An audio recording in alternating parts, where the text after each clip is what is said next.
हाय दोस्तों, मेरा नाम संजय। आज हम पढ़ेंगे हाइड्रोसिपेलस, जो पीडिया का एक इम्पोर्टेंट टॉपिक होता है, जिसमें क्या होता है कि जो चाइल्ड होता है, ये कंजेनिटल मोर फॉर्मेशन होता है, जिसमें चाइल्ड का जो हेड रहता है, सरकमफेरेंस रहता है, वो बड़ा हो जाता है। तो देखते हैं कि उसका जो हेड रहता है वो बड़ा किस कारण से होता है। तो वो होता है हाइड्रोसिपेलस। हाइड्रोसिपेलस में क्या होता है, हाइड्रो का मतलब होता है जल, जल या फ्लूइड। सिपेलस का मतलब होता है ब्रेन, यानी फ्लूइड, यानी ब्रेन में फ्लूइड का एक्यूमुलेशन हो जाना हाइड्रोसिपेलस कहलाता है। किसे कहते हैं हाइड्रोसिपेलस? फ्लूइड का।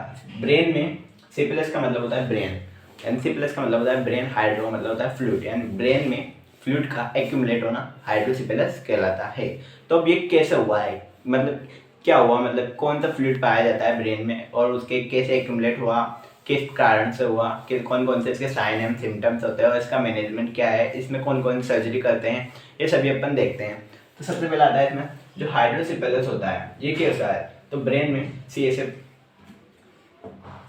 होता है, सीएसएफ पाया जाता है। सीएसएफ क्या होता है? सेरिब्रो स्पाइनल फ्लूइड, जो ब्रेन और स्पाइनल कॉर्ड के चारों ओर पाया जाता है। उन्हें सुरक्षा प्रदान करने का कार्य करता है, उन्हें न्यूट्रिशन प्रदान करने का कार्य करता है और सभी अनेक कार्यों में इनकी सहायता करता है। तो क्या होता है, सीएसएफ का सिक्रेशन होता है lateral ventricles. Lateral ventricles, right और लेफ्ट वेंट्रिकल्स मिलकर लेटरल वेंट्रिकल्स का निर्माण करते हैं। सीएसएफ को फॉर्मेशन होने के बाद वह थर्ड वेंट्रिकल्स में जाता है। थर्ड वेंट्रिकल्स में वह फोरामेन ऑफ मनरो के द्वारा जाते हैं। फोरामेन ऑफ मनरो एक डक्ट होती है जिसके द्वारा वह लेटरल वेंट्रिकल से थर्ड वेंट्रिकल्स में जाते हैं। थर्ड वेंट्रिकल से वह फोर्थ वेंट्रिकल्स में आते हैं। थर्ड और फोर्थ वेंट्रिकल्स के मध्य एक्वाडक्ट ऑफ सिल्विस पाई जाती है। एक्वाडक्ट ऑफ सिल्विस के द्वारा थर्ड वेंट्रिकल्स फोर्थ वेंट्रिकल्स में सीएसएफ आता है। सीएसएफ फोर्थ वेंट्रिकल से सब एरेक्नोइडल स्पेस में पाया जाता है। यह जाता है थर्ड वेंट्रिकल्स में से फोर्थ वेंट्रिकल्स के मध्य फोरामेन ऑफ मेगेंडी और लुचिका, जो दो डक्ट होते हैं, उनके द्वारा सीएसएफ सब एरेक्नोइडल स्पेस में आता है। सब एरेक्नोइडल स्पेस में आता है। सब एरेक्नोइडल स्पेस क्या होता है, जो अपनी मेनिंजेस लेयर होती है, इसके तीन पार्ट होते हैं, डोरामीटर, एरेक्नोइड और पायामीटर। एरेक्नोइड और पायामीटर के मध्य सब एरेक्नोइडल स्पेस पाया जाता है और जो मेनिंजेस लेयर होती है वो ब्रेन और स्पाइनल कॉर्ड को कवर करती है। जब नॉर्मल कंडीशन होती है, जब बच्चे नॉर्मल कंडीशन होती है तो क्या होता है कि जो सब एरेक्नोइडल स्पेस में एरेक्नोइडल विलाई उपस्थित होते हैं। एरेक्नोइडल स्पेस उपस्थित होती है जो क्या करती है, सीएसएफ का एब्जॉर्प्शन कर लेती है। पर जब एबनॉर्मल कंडीशन आती है, कंजेनिटल मोर फॉर्मेशन कंडीशन आती है, तो ये जो होती है तब एरेक्नोइडल स्पेस होता है, इसमें सीएसएफ का एब्जॉर्प्शन नहीं हो पाता है। एब्जॉर्प्शन नहीं हो पाने के कारण ब्रेन की जो इंट्राक्रैनियल कैविटी पाई जाती है, ब्रेन की इंट्राक्रैनियल कैविटी में फ्लूइड एक्यूमुलेट होने लगता है। फ्लूइड एक्यूमुलेट होने से उसका हेड बड़ा हो जाता है। इसे अपन हाइड्रोसिपेलस कहा जाता है। देखते हैं एक बार और एक और कंडीशन से जिसकी वजह से सीएसएफ हो जाता है। सीएसएफ का जो नॉर्मल फ्लो है लेटरल वेंट्रिकल से सब एरेक्नोइडल स्पेस के मध्य थर्ड वेंट्रिकल्स में आता है। इसमें फोरामेन ऑफ मनरो है। थर्ड वेंट्रिकल से फोर्थ वेंट्रिकल में एक्वाडक्ट ऑफ सिल्विस, फोर्थ वेंट्रिकल सब एरेक्नोइडल मेगेंडी लुचिका आदि में जो सीएसएफ का जो फ्लो है, इसमें किसी प्रकार का ऑब्स्ट्रक्शन आ जाने के कारण, एक्वाडक्ट ऑफ सिल्विस में ऑब्स्ट्रक्शन आ जाने के कारण, या ऑब्स्ट्रक्शन यहाँ पर भी आ सकता है, यहाँ किसी कारण से ऑब्स्ट्रक्शन आ जाने के कारण जो फ्लूइड लेता है, जो अपना सीएसएफ लेता है, वो ब्रेन से मतलब हाइड्रोसिपेल जो लेटरल वेंट्रिकल से सब एरेक्नोइडल स्पेस में नहीं जा पाएगा। वो यहाँ से यहाँ तक नहीं जा पाएगा, तो वो यहीं पर लीकेज हो जाएगा। यहाँ से उसमें यहाँ से सिक्रेशन होता रहेगा और यहाँ आकर वो लीकेज हो जाएगा, जिससे क्या होगा, वो इंट्राक्रैनियल कैविटी या ब्रेन कैविटी बोलते हैं, जिसे इंट्राक्रैनियल कैविटी में आकर एक्यूमुलेट हो जाता है। एक्यूमुलेट हो जाता है जिससे जो चाइल्ड रहता है उसका सर बड़ा हो जाता है, जिससे हेड सरकमफेरेंस का बड़ा हो जाना, जिसे अपन हाइड्रोसिपेलस के नाम से जानते हैं। तो देखते हैं इसकी डेफिनेशन क्या होती है। हाइड्रोसिपेलस यानी सीएसएफ के एबनॉर्मल प्रोडक्शन एंड एब्जॉर्प्शन के कारण सीएसएफ का ब्रेन कैविटी में एक्यूमुलेट हो जाना हाइड्रोसिपेलस कहलाता है। या सीएसएफ के नॉर्मल फ्लो में किस प्रकार का ऑब्स्ट्रक्शन आ जाने के कारण इंट्राक्रैनियल कैविटी में फ्लूइड का एक्यूमुलेट हो जाना हाइड्रोसिपेलस कहलाता है।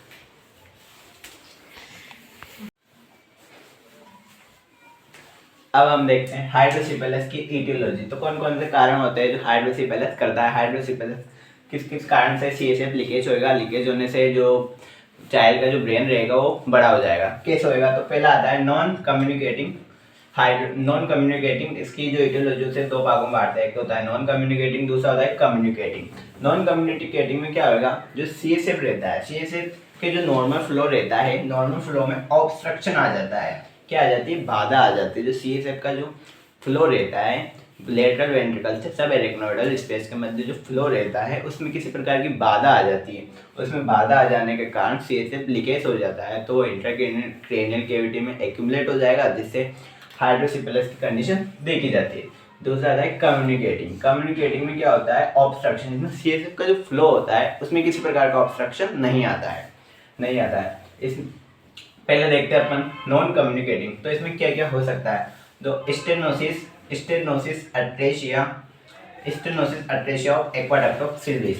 जो एक्वाडक्ट ऑफ सिल्विस रहती है, जो अपनी थर्ड वेंट्रिकल से फोर्थ वेंट्रिकल के मध्य एक डक्ट पाई जाती है, जिसे अपन एक्वाडक्ट ऑफ सिल्विस कहते हैं, उसमें किस प्रकार का स्टेनोसिस हो गई, अट्रेशिया आ गई, बाधा आ गई, तो उसकी वजह से CSF लीकेज हो सकता है। दूसरा आता है डेंडी वॉल्कर फॉर्मेशन। क्या होता है, ये एक कंजेनाइटल मोड फॉर्मेशन होता है, जिसमें जो सब एरेक्नोइडल स्पेस और फोर्थ वेंट्रिकल के मध्य जो डक्ट पाई जाती है, फोरामेन ऑफ लुचिका और फोरामेन ऑफ मिगंडी, उनमें क्या होता है, अट्रेशिया होता है, कंजेनाइटल अट्रेशिया पाया जाता है। तीसरा होता है ब्रेन ट्यूमर, यानी जो वेंट्रिकल्स के मध्य जो वो पाई जाती है डक्ट, उनमें किसी प्रकार का ट्यूमर हो गया।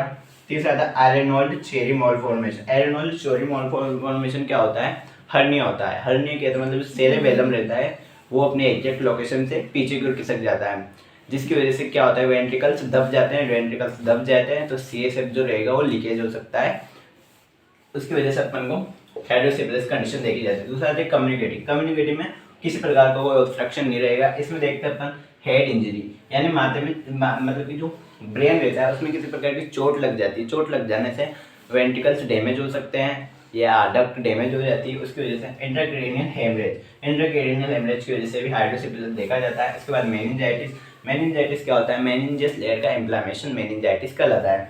एनसिफिलाइटिस ब्रेन का इन्फ्लामेशन या ब्रेन पेरिन्काई का इन्फ्लामेशन एनसिफिलाइटिस कहलाता है, इसकी वजह से हाइड्रोसिफिलिस देखा जाता है।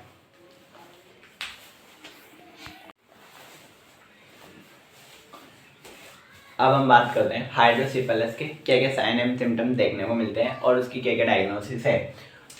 क्लिनिकल फीचर्स, तो क्लिनिकल फीचर सबसे पहला आता है हाइड्रोसिफिलिस में क्या होता है, ब्रेन में फ्लूइड बढ़ जाता है। ब्रेन में फ्लूइड बढ़ जाएगा तो क्या होगा, नॉर्मल कंडीशन देखने को मिलेगी, जो उसका ब्रेन रहता है वो बड़ा हो जाएगा, यानी हेड सर्कमफेरेंस का बड़ा हो जाना। दूसरा आता है एंटेरियर फोंटानेल्स, यानी आंखें अंदर धसी हुई, जब उसका ब्रेन बड़ा हो जाएगा तो उसकी आंखें भी अंदर धसी हुई रह जाती है। तीसरा आता है increase intracranial pressure, intracranial cavity रहती है उसमें फ्लूइड जमा हो गया, फ्लूइड एक्यूमुलेट बहुत ज़्यादा हो गया तो इंट्राक्रैनियल प्रेशर भी बहुत ज़्यादा हो जाता है। तीसरा आता है क्रेक्ड पॉट साइन, यानी पानी जैसी आवाज़ आएगी, जो उसका ब्रेन रहेगा चाइल्ड का ब्रेन से पानी जैसी आवाज़ आएगी। उसके अलावा फ्यूचर्स का अलग हो जाना, जो पानी रहता है फ्लूइड ब्रेन में रहेगा, ब्रेन में फ्यूचर्स पाए जाते हैं, फ्यूचर्स गल जाने से वो अलग हो सकते हैं, इसकी भी कंडीशन देखने को मिल सकती है। ये इसके मुख्य साइन एंड सिम्टम्स है। और अलग साइन जैसे फटीग हो गया, हीडेक हो गया, ऐसी एक साइन भी देखने को मिल सकता है। इसके बाद इसमें अपन कौन से डायग्नोसिस करा सकते हैं, सबसे पहले अपन कराएंगे एक्सरे, यानी ब्रेन का एक्सरे।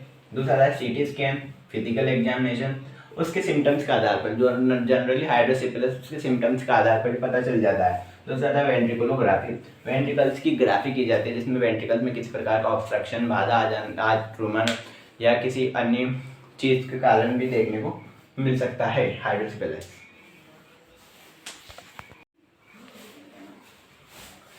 तो हम नेक्स्ट बात करते हैं मेडिकल मैनेजमेंट, हाइड्रोसिफिलिस का मैनेजमेंट।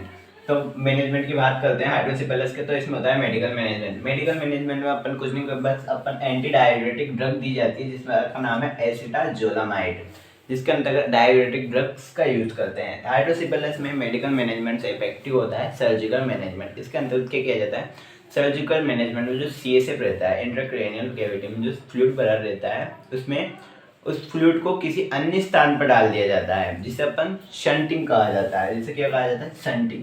तो हाइड्रोसिफिलिस का जो इफेक्टिव मैनेजमेंट होता है सर्जरी के द्वारा शंटिंग की जाती है। अब शंटिंग क्या होती है, शंटिंग क्या होता है, जो इंट्राक्रैनियल कैविटी होती है उसमें होल किया जाता है, उसमें ब्र होल किया जाता है, जिसमें कैथेटर की सहायता से CSF को बॉडी के अलग अलग पार्ट में डाल दिया जाता है, जहाँ उन पार्टों में क्या होता है, उन पार्ट में उनका ऑब्जॉर्प्शन हो सकता है या अन्य कोई काम आ सकता है CSF। ठीक है, तो सबसे पहले अपन शंटिंग करते हैं, वेंट्रिकुलोपेरिटोनियल शंटिंग। इसके अंतर्गत क्या किया जाता है, इसके अंतर्गत किया जाता है कि जो वो रहता है, जो मतलब कि जो कैथेटर के द्वारा CSF को पेरिटोनियल कैविटी पेट में डाल दिया जाता है। दूसरी करते हैं वेंट्रिकुलो एट्रियल शंटिंग। एट्रियल शंटिंग में क्या करते हैं, जो CSF रहता है, CSF को कैथेटर की सहायता से हार्ट के राइट एट्रियम वाले पार्ट में डाल दिया जाता है। अब राइट एट्रियम वाले पार्ट में क्या होता है, जो राइट एट्रियम से लेफ्ट एट्रियम, राइट से फिर वो शुद्ध होता जाता है, फेफड़े शुद्ध होता है और वो ब्लड में मिक्स हो जाता है।